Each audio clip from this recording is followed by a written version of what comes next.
जय महाराष्ट्र मित्रांनो, तर धुळे जिल्ह्यामध्ये अंगणवाडी मदतनीस या पदासाठी भरती होणार आहे. संपूर्ण 21 पदं ह्या ठिकाणी भरली जाणार आहे. सविस्तर जाहिरात इथे आपल्या हाती लागलेली आहे आणि अर्जाचा नमुना सुद्धा जाहिरातीसोबत त्यांनी अटॅच केलेला आहे. सविस्तर जाहिरात इथे मी समजावून सांगतोय. त्यानंतर अर्ज कसा भरायचा, कोणत्या पत्त्यावरती पाठवायचा आहे ते सगळ्या डिटेल व्हिडिओमध्ये आपण पाहणार आहोत. चला तर बघूया डिटेलमध्ये. तर बालविकास प्रकल्प अधिकारी, नागरी प्रकल्प, धुळे जिल्हा ह्या जिल्ह्यासाठी ही भरती असणार आहे. आणि ते बघू शकतात की पदाचं नाव तुमचं अंगणवाडी मदतनीस असणार आहे. त्याच्यानंतर आपले जे काही 21 पदं भरली जाणार आहे त्या 21 पदांसाठी महानगरपालिका, केंद्राचं ठिकाण आणि अंगणवाडीचा कोड आणि किती जागा भरल्या जाणार आहेत हे इथं दिलेले आहे. आता जे विद्यार्थी ज्या अंगणवाडी केंद्राला अप्लाय करताय त्यांना इथे एकदा पत्ता पाहून घ्यायचा की कोणत्या तुम्ही ॲड्रेसला बिलॉंग करता, त्या ठिकाणी तुम्ही रहिवासी आहात ते इथे पाहून घ्यायचं. तर टोटल 21 पदांसाठी तर 21 अंगणवाडी केंद्र आणि 21 अंगणवाडीसाठी प्रत्येक अंगणवाडीसाठी एक एक जागा इथे भरली जाणार आहे. सविस्तर जाहिरातची जी लिंक मी डिस्क्रिप्शन बॉक्समध्ये देऊन टाकतोय. तुम्हाला काळजीपूर्वक वाचन इथे करून घ्यायचं. तुम्हाला जे या ठिकाणी एरिया जवळ पडतो, जे अंगणवाडी केंद्राला तुम्ही बिलॉंग करता, जवळ राहतात, त्या अंगणवाडी केंद्राला इथे अप्लाय करायचं आहे. शिक्षणाच्या बाबतीमध्ये सांगायचं झालं तर 12वी उत्तीर्ण असलेले सगळे या ठिकाणी स्टुडंट अंगणवाडी मदतनीस इथे या पदाला अप्लाय करू शकतात. तर 12वी शिक्षण पूर्ण पाहिजे, त्या ठिकाणचा स्थानिक रहिवासी असणं गरजेचं आहे. म्हणजेच उमेदवार हा स्थानिक रहिवासी असावा आणि स्थानिक रहिवासी म्हणजेच त्या शहरातील अंगणवाडी मदतनीस पदासाठी जो काही अर्ज केलेला आहे त्याच शहरातील नगरपालिका, नगरपंचायत त्यानंतर महानगर क्षेत्रातील इतर रहिवासी असणं गरजेचं आहे. आणि त्याचं जे काही डोमिसाईल सर्टिफिकेट आहे त्याचा दाखला इथे आवश्यक आहे. वयाच्या बाबतीमध्ये सांगायचं झालं तर 18 वर्ष ते कमीत कमी 18 वर्ष ते वयाच्या 35व्या वर्षापर्यंत तुम्ही हा फॉर्म अप्लाय करू शकतात. आणि विधवा उमेदवार असतील तर 40 वर्षापर्यंत तुम्ही हा फॉर्म अप्लाय करू शकतात. आणि वयाचा पुरावा म्हणून तुम्ही शाळा सोडल्याचा दाखला झालं, 10वीचं प्रमाणपत्र, त्यानंतर जन्म नोंद असल्याचे प्रमाणपत्र, या ठिकाणी सत्यप्रत, इथे सगळे कागदपत्र आपल्याला जोडायचे. लहान कुटुंबाचं या ठिकाणी प्रमाणपत्र जोडावं लागतं. तर 2 पेक्षा जास्त या ठिकाणी अपत्य असतील तर त्यांना इथे अप्लाय करता येणार आहे, म्हणूनच लहान कुटुंबाचं प्रमाणपत्र जोडायचे.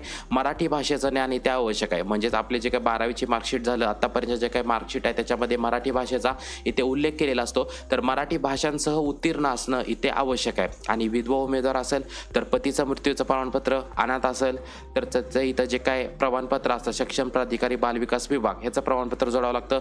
मागासवर्गीय असेल तर कास्ट सर्टिफिकेट जोडावं लागतं. सगळे रिलेव्हंट डॉक्युमेंट इथे आपल्याला जोडावं लागतात.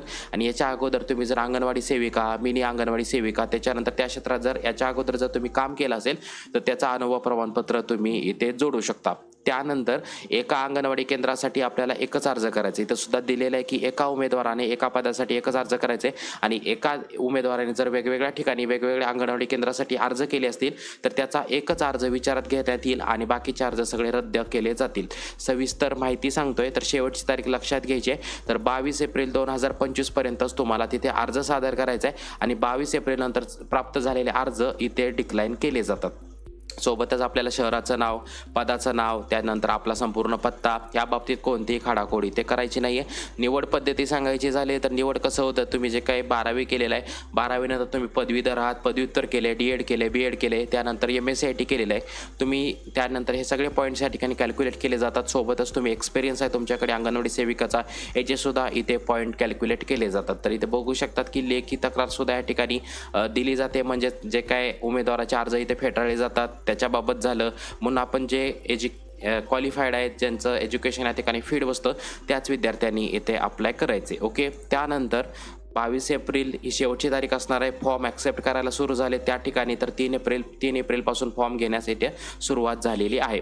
प्रतीक्षा यादी दिलेली आहे. जसे की ज्यांचं सिलेक्शन होतं त्यांना 30 दिवसाच्या त्या ठिकाणी जॉईन करावं लागतं. आणि जॉईन जर केलं नाही तर तुमची रिक्रुटमेंट इथे कॅन्सल होऊ शकते. नेक्स्ट आपण बघूयात की काय काय दिलेलं आहे. जसं की पत्रव्यवहार, भरती प्रक्रियेसंबंधी अर्जदारास कोणत्याही पत्रव्यवहार केला जाणार नाही आहे. महत्त्वाचं म्हणजे इथं ज्या काही अटी आहे, ज्या काही शर्ती आहेत त्या वेळोवेळी येणाऱ्या सूचना नोटीस बोर्डावरती लावल्या जातात. आता अर्ज कुठं द्यायचा आहे ते पण सांगतोय. बालविकास प्रकल्प अधिकारी, नागरी, धुळे शहर यांचे कार्यालय, 30 गरुड कॉलनी, जय हिंद कॉलनी शेजारी, देवपूर, धुळे 424-002 या पत्त्यावरती तुम्हाला ॲप्लिकेशन सेंड करायचं. सोबतच ईमेल ID दिलेला आहे आणि तुम्ही तुमचं ॲप्लिकेशन मेल ID वरती सुद्धा पाठवायचं. इथे तुम्हाला अर्ज सादर करायचा आणि सोबतच तुम्ही मेल ID वरती तुमचं ॲप्लिकेशन स्कॅन करून इथे पाठवू शकतात. त्यानंतर आता इथे बघायचं आहे की आपल्याला मेन काय काय डिटेल्स दिलेले आहे. तर 22 तारखेपर्यंत आपल्याला फॉर्म तिथे सादर करायचा आहे. तर 23 ते 29मध्ये तुमचे अर्ज इथे तपासले जातात, त्याची छाननी केली जाते आणि 30 एप्रिल ते 5 मेपर्यंत तुमची गुणवत्ता यादी इथे पडताळणीस लागली जाते आणि 6 मे ते 20 मेपर्यंत तुमचं इथं न हरकत जे असतं म्हणजे ज्यांना या ठिकाणी घोषित केलं जातं तर 10 दिवसाच्या आतच तुम्हाला इथे जॉईनिंग करावी लागते. त्यानंतर अंतिम यादीतील भरावयाच्या पदासाठी उमेदवाराची निवड करणे व नियुक्तीपत्र निर्गमित करणे तर 22 मेपर्यंत तुम्ही हे करू शकता. त्यानंतर अजून काय काय डिटेल्स दिलेले आहेत. तर हा तुमचा अर्जाचा नमुना असणार आहे. इथे सगळ्यात पहिलं फोटो पेस्ट करायचा त्यावरती आणि अर्धी खाली सिग्नेचर करायचे.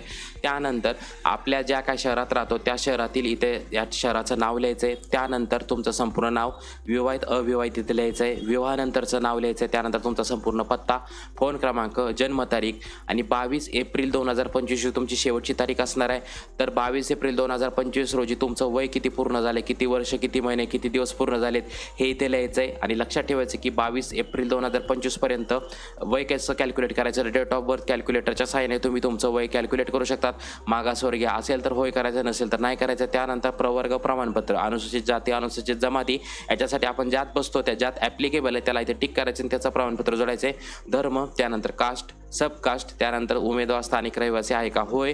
त्यानंतर विधवा असाल तर या ठिकाणी होय करायचं आहे, अनाथ असेल तर या ठिकाणी होय करायचं, नसेल तर नाही करायचं. त्यानंतर हयात असलेल्या अपत्यांची संख्या, किती मुलं किती मुली या ठिकाणी लिहायचे आणि टोटल अपत्य किती आहेत हे इथं लिहून द्यायचे. आता शिक्षणाच्या बाबतीमध्ये सांगितलं कमीत कमी 12वी पास पाहिजे तर तुम्ही 12वी नंतर पदव्युत्तर केले, त्यानंतर DED केले, BEd केले, कम्प्युटर एक्झाम दिलेले, MSCIT झालेले, इथं कोणते सर्टिफिकेशन आहेत त्याची सगळी यादी तुम्ही इथे लिहू शकतात. कधी उत्तीर्ण झालात, शाळा कॉलेजचं नाव काय, किती गुणांपैकी किती गुण मिळालेत, किती टक्के पडलेले आहेत सगळे इथे तुम्ही लिहू शकतात. त्यानंतर शासन मान्य अंगणवाडीचे पत्ता. आता तुम्ही जर अनुभव घेतला असेल 2 वर्ष 1 वर्ष तर ज्या अंगणवाडीमध्ये तुम्ही काम केलेलं त्या अंगणवाडीचं नाव, त्यानंतर पत्ता, कोणत्या पदाला तुम्ही काम केलं आणि कुठून कुठपर्यंत किती महिने म्हणजे कुठल्या सालापासून कुठल्या सालापर्यंत तुम्ही काम केलं ते इथं लिहायचं आहे. त्यानंतर तुमचं नाव, सही आणि इथे त्या ठिकाणी तारीख लिहायच्या ज्या दिवशी तुम्ही अप्लाय करताय. अशा प्रकारे सविस्तर फॉर्म भरायचा आहे. लहान कुटुंबाचं प्रमाणपत्र हे राहील, हा फॉर्म तुम्हाला इथे भरून द्यायचा आहे आणि सगळी रिलेव्हंट इन्फॉर्मेशन इथे दिलेली आहे. तर लवकरात लवकर अप्लाय करायचं आहे आणि 22 एप्रिल 2025 असणार आहे. तुम्हाला इथे अर्ज सांगितलेल्या जाहिरातीप्रमाणे इथं त्यांनी पत्ता जो लिहिलेला आहे तिथे जाऊन तुम्हाला तिथे अर्ज हा तिथे सादर करायचा. तर 25 नंबर पॉईंटमध्ये तुम्हाला इथे अर्ज सादर करायचा आहे. ईमेल ID दिला आहे, ईमेल ID वरती सेम कॉपी तुम्हाला तिथं सेंड करायची आहे. तर या पत्त्यावरती तुम्हाला अर्ज 22 एप्रिल 2025च्या आतच तुम्हाला अर्ज तिथे कुरिअर करायचं. तर अतिशय सुवर्ण संधी आहे. धुळे जिल्ह्यासाठी 21 पदं भरली जाणार आहेत. फक्त कमीत कमी 12वी पास असलेले सगळे या ठिकाणी उमेदवार या पदाला अप्लाय करू शकतात. हा महत्त्वपूर्ण व्हिडिओ सर्वांना शेअर करायचा आहे आणि अशाच अपडेटसाठी आपल्या चॅनलला सबस्क्राईब करायचं आहे. जय हिंद, जय महाराष्ट्र.